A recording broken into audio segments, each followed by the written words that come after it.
आज ही क्यों नहीं, एक शिक्षाप्रद कहानी।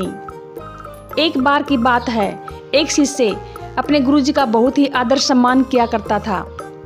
गुरुजी भी अपने शिष्य से बहुत ही स्नेह करते थे, लेकिन वह शिष्य अपने अध्ययन के प्रति आलसी और स्वभाव से दीर्घसूत्री था। सदा संवाद से दूर भागने की कोशिश करता था तथा आज के काम को कल पर छोड़ दिया करता था। अब गुरुजी चिंतित रहने लगे कि कहीं उनका शिष्य जीवन संग्राम में पराजित न हो जाए। मन ही मन अपने शिष्य के कल्याण के लिए उसने योजना बनाई। एक दिन काले पत्थर का एक टुकड़ा उसके हाथ में देते हुए गुरुजी ने कहा, मैं तुम्हें ये जादुई पत्थर का टुकड़ा 2 दिन के लिए देकर कहीं दूसरे गांव जा रहा हूँ, और तुम जिस भी लोहे की वस्तु को इससे स्पर्श करोगे वह श्रवण में परिवर्तित हो जाएगी। पर याद रहे कि दूसरे दिन मैं सूर्यास्त के पश्चात इसे तुमसे वापस ले लूँगा। शिष्य इस अवसर को पाकर बहुत बड़ा प्रसन्न हुआ, लेकिन आलसी स्वभाव होने के कारण उसने पहला दिन यह कल्पना करते करते बिता दिया कि जब उसके पास बहुत सारा श्रवण होगा तो वह कितना प्रसन्न, सुखी, समृद्ध और संतुष्ट रहेगा। इतने नौकर चाकर होंगे कि उसे पानी पीने के लिए भी उठाना नहीं पड़ेगा।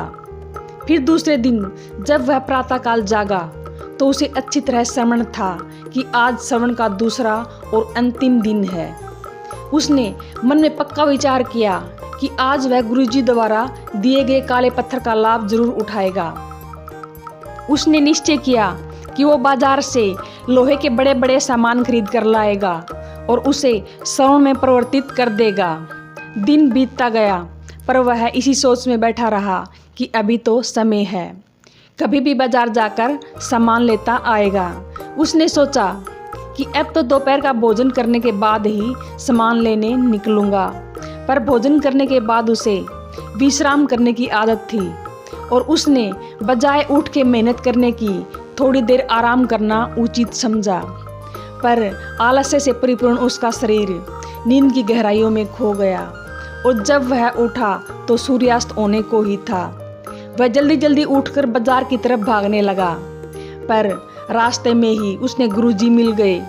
उनको देखते ही वह उसके चरणों में गिरकर जादुई पत्थर को एक दिन के लिए अपने पास रखने के लिए याचना करने लगा, लेकिन गुरुजी नहीं माने और उस शिष्य का धनी होने का सपना चूर चूर हो गया। इस घटना की वजह से शिष्य को बहुत ही बड़ी सीख मिल गई।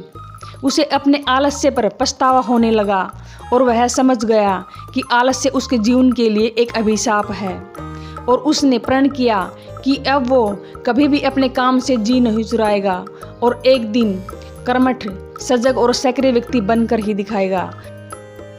दोस्तों, जीवन में हर किसी को एक से बढ़कर एक अवसर मिलते हैं, पर कई लोग बस इन्हें अपने आलस्य के कारण गंवा देते हैं। इसलिए मैं यही कहना चाहूँगी कि आप सफल, सुखी, भाग्यशाली, धनी अथवा महान व्यक्ति बनना चाहते हैं तो आलस्य को त्याग कर अपने अंदर विवेक, परिश्रम और सतत जागरूकता जैसे गुणों को विकसित कीजिए। और जब भी कभी आपके मन में किसी आवश्यक काम को टालने का विचार आए तो स्वयं से एक प्रश्न कीजिए कि आज ही क्यों नहीं। इसी तरीके की शिक्षाप्रद एवं मोटिवेशन कहानी देखने के लिए हमारे YouTube चैनल प्रेरणा वॉइस को लाइक, शेयर, सब्सक्राइब करें। फिर मिलते हैं नेक्स्ट वीडियो में, तब तक के लिए bye bye. Thanks for watching.